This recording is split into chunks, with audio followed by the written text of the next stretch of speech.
Donc dans les 10 dernières années, donc les mariages qui se sont faits, au moins 95% sont passés politiques. Dans les maisons des responsables politiques, dans toutes les catégories sociales. Alléluia. Amen.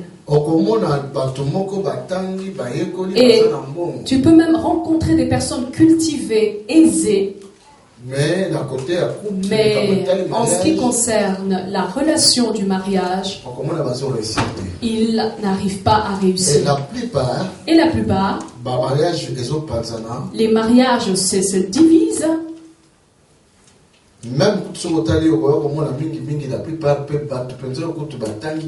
Et même souvent, ce sont les personnes cultivées qui sont les plus victimes, les personnes les plus aisées aussi, financièrement.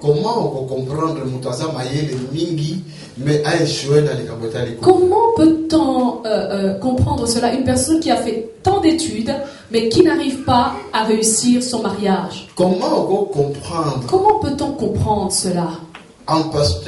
Qu'un pasteur qui est rempli de la puissance de Dieu réussit dans son ministère et amène son ministère très loin, mais en ce qui concerne son mariage, il connaît un total échec.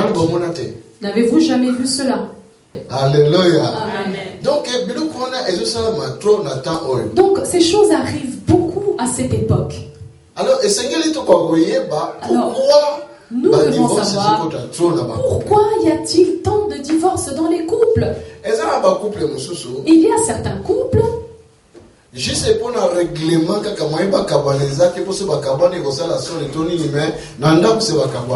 c'est tout simplement parce qu'ils veulent sauver la face devant les gens. Alors ils restent ensemble, mais à la maison, le mariage n'existe plus. Ils sont bien séparés.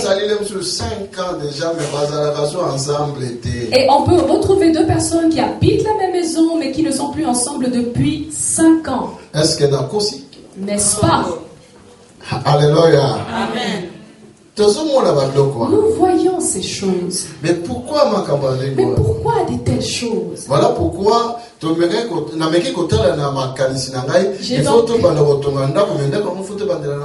j'ai essayé de réfléchir, je me suis dit, si nous voulons construire une maison, nous devons bien commencer par la fondation.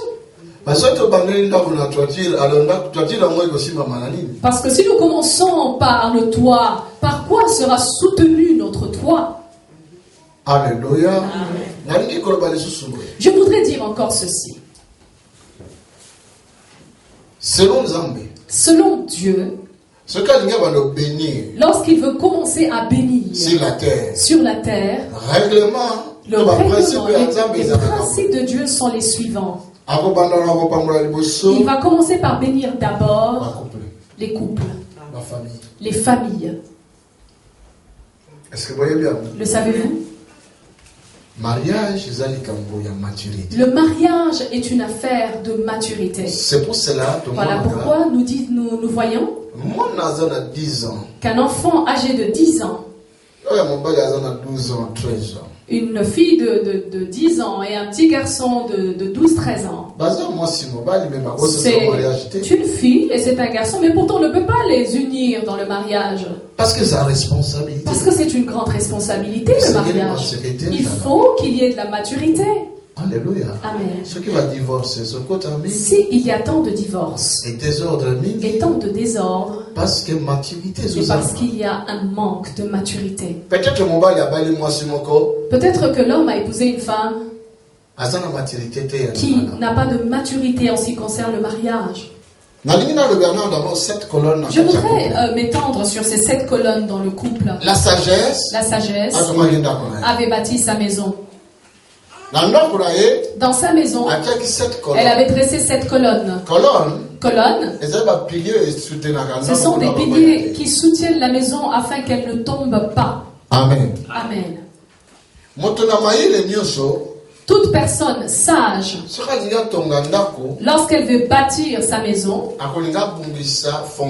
elle doit préparer la fondation de la maison. Dans la fondation, elle va pouvoir y dresser les colonnes qui vont être le soutien de la bâtisse, donc de la maison.